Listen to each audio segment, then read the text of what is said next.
నమస్తే. ఊపిరి తీసుకునే గ్యాప్ కూడా ఇవ్వట్లేదు. ఒక టెన్షన్ తీరిందిలే అనుకునే లోపే మరోటి నెత్తి మీదకొచ్చి పడుతోంది. ఇది దానం నాగేందర్ గురించే. ఏ టైంలో ఆయన పార్టీ మారారో తెలీదు గానీ, ఇక అప్పటినుంచి దినదిన గండం నూరేళ్ల ఆయుష్షు అని మనం అనుకుంటూ ఉంటాం గదా! అట్టాగే తయారైంది ఆయన పరిస్థితి. ఆయన జస్ట్ పార్టీ మారా అని ఊరుకున్నా అంత ఇబ్బంది కలిగేది కాదేమో! కానీ కాంగ్రెస్ బీ ఫామ్‌పై సికింద్రాబాద్ నుంచి ఎంపీగా గూడా పోటీ చేశారు. ఇప్పుడు ఇదే ఆయనకు తలనొప్పిగా మారింది. అబ్బే!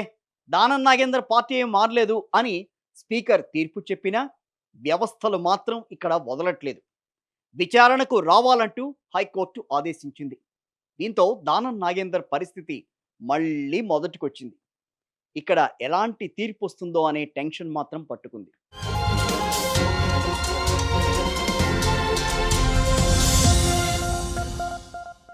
సరే, అసలు విషయానికొద్దాం మనం ఇప్పుడు. ఖైరతాబాద్ ఎమ్మెల్యే దానం నాగేందర్. మొన్న 2023 ఎన్నికలు జరిగినాయి గదా! అసెంబ్లీ ఎన్నికల్లో బీఆర్ఎస్ బీ ఫామ్‌పై పోటీ చేసి ఎమ్మెల్యేగా గెలుపొందారు ఆయన. అయితే ఆ ఎన్నికల్లో బీఆర్ఎస్ అధికారంలోకి రాలేదు. అందరికీ తెలిసిన విషయమే. ఎక్కువ రోజులు అక్కడ ఉండలేకపోయారు దానం నాగేందర్. పలువురు బీఆర్ఎస్ ఎమ్మెల్యేలు గోడ దూకడం ప్రారంభించగానే ఇక ఆయన గూడా జంపింగ్ జిలానీల జాబితాలో చేరిపోయారు. 2023 డిసెంబర్‌లో ఎన్నికలు జరిగాయి. 2024 మార్చిలో దానం నాగేందర్ కాంగ్రెస్ కండువా కప్పేసుకున్నారు. అక్కడితో ఆగారా? లేదు లేదు. సికింద్రాబాద్ నుంచి ఎంపీగా పోటీ చేశారు. అది కూడా కాంగ్రెస్ బీ ఫామ్‌పై. ఊరు వాడ తిరిగారు. హస్తం గుర్తుకు ఓటేసి నన్ను గెలిపించండి అని ముమ్మరంగా ప్రచారం చేసుకున్నారు. కాంగ్రెస్ కండువా మెడలో వేసుకుని కనిపించిన వారికల్లా కాంగ్రెస్‌కు ఓటేయాల్సిందిగా కోరారు దానం నాగేందర్. ఇదేమీ ఇక్కడ సీక్రెట్‌గా జరిగిందేం కాదు. 4 గోడల మధ్య జరిగిన వ్యవహారం కూడా కాదు. బహిరంగంగా ప్రజలందరి దగ్గరికెళ్ళి వాళ్ళని కాంగ్రెస్ పార్టీకి ఓటేయమని అడిగిన సందర్భాలే.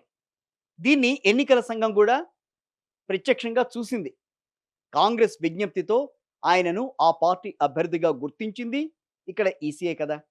అయినా స్పీకర్‌కి ఇవేమీ కనిపించలే. కాపోతే అందరూ అనుకుంటోందేంటంటే ఇదెక్కడ దారుణం అని. సరే, ఆ 10 మంది పార్టీ మారారు. కాంగ్రెస్ కండువాలు కప్పుకున్నారు.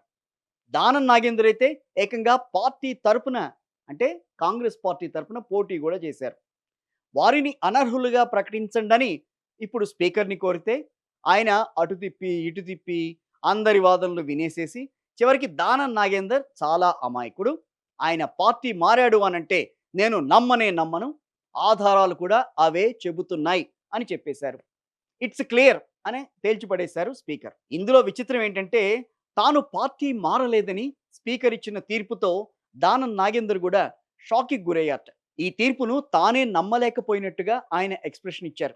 సరే, ఓ పక్క ఎన్నికల సంఘమే దానం నాగేందర్‌ను కాంగ్రెస్ అభ్యర్థిగా గుర్తించి సికింద్రాబాద్ ఎన్నికల్లో హస్తం గుర్తు కేటాయిస్తే స్పీకర్ ఏమో అబ్బే అదేం లేదు ఆయన బీఆర్ఎస్ఏ అనడం ఇక్కడ ఎంతవరకు సమంజసం అనేదే రాజకీయ విశ్లేషకులు ప్రశ్నిస్తున్న సందర్భం.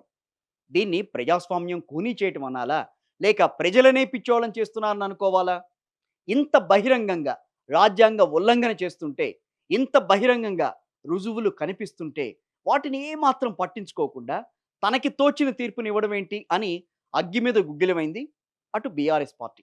కాకపోతే వారి ఆవేదన అరణ్యరోదనే అయింది. ఇక్కడే సీన్‌లోకి ఎంటర్ అయింది బీజేపీ. దానం నాగేందర్‌పై అనర్హత పిటిషన్ కొట్టివేస్తూ స్పీకర్ ఇచ్చిన తీర్పుపై హైకోర్టుకెళ్ళింది. బీజేపీ శాసనసభాపక్ష నేత ఏలేటి మహేశ్వర్ రెడ్డి వేసిన పిటిషన్ మీద విచారణ చేపట్టిన ధర్మాసనం దానం నాగేందర్‌కు నోటీసులైతే జారీ చేసింది. తమ వద్ద ఉన్న ఆధారాలను కోర్టు ముందు ఉంచి కాంగ్రెస్ తరపున పోటీ చేసిన విషయాన్ని కూడా పిటిషనర్ కోర్టు దృష్టికి తీసుకెళ్లారు. ఇదే టైంలో బీహార్‌కు చెందిన మహాచంద్ర ప్రసాద్ కేసులో సుప్రీంకోర్టు ఇచ్చిన తీర్పు ప్రకారం మరో పార్టీ తరపున నామినేషన్ దాఖలు చేసినట్లయితే స్వచ్ఛందంగా పార్టీ సభ్యత్వాన్ని వదులుకున్నట్లుగానే భావించాలని వాదనలు వినిపించారు. అయితే ఇక్కడ స్పీకర్ నిర్ణయాన్ని హైకోర్టులో బీఆర్ఎస్ ఎమ్మెల్యేలు కూడా సవాల్ చేశారు. దీంతో ఒక్క దానం నాగేందర్కే కాదు, 7గురు ఫిరాయింపు ఎమ్మెల్యేలకు, తెలంగాణ అసెంబ్లీ స్పీకర్‌కు కూడా ఇక్కడ హైకోర్టు నోటీసులు జారీ చేసింది.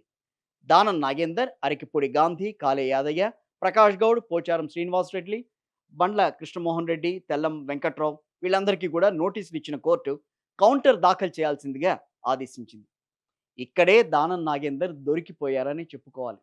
స్పీకర్ ఏం పరిశీలించి ఆయన పార్టీ మారలేదని చెప్పారో గాని కోర్టు మాత్రం ఈ అన్ని విషయాలను పరిగణలోకి మాత్రం తీసుకుంటుంది.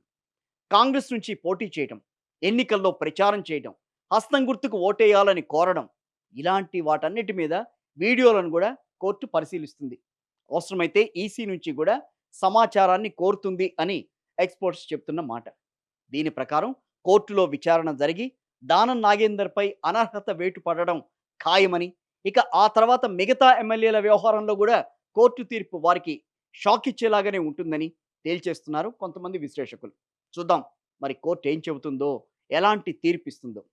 ఇది ఇవాల్టి మన పొలిటికల్లీ కరెక్ట్.